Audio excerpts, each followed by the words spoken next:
میں تمہیں جب لکھتا ہوں تو یہ کوئی خط نہیں ہوتا، یہ وہ خاموشی ہوتی ہے جو لفظوں میں ڈھر کر دل کی دہلیز سے نکلتی ہے۔ نہ سوال ہوتا ہے، نہ کسی کی جواب کی امید، بس ایک تسلیم ہوتی ہے کہ تم ہو، کہ تم ہو، اور تمہارا یہی ہونا میرے ہونے کی دلیل ہے۔ کبھی سوچا ہے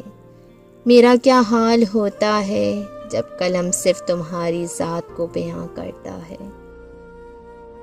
بغیر کسی جواب کی امید کے وہ تم سے نہیں خود سے کہتا ہے کہ تم ابھی بھی وہیں ہو، تم ابھی بھی وہیں ہو۔ دل کی ان گہری تہوں میں جہاں خواہشیں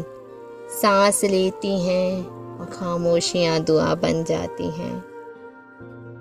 میں تمہاری ذات کو لکھتا ہوں کیونکہ تم میرے اندر ہو، میرے لفظوں میں، میرے لمحوں میں، میرے ہر اس خیال میں جس کا نام تم ہو، جس کا نام تم ہو۔